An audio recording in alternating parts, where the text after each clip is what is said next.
Заводим.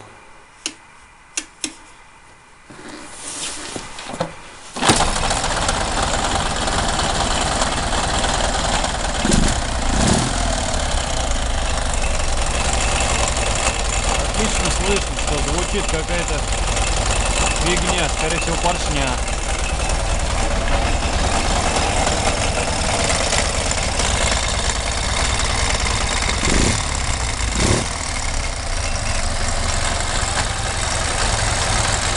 Ну, я думаю,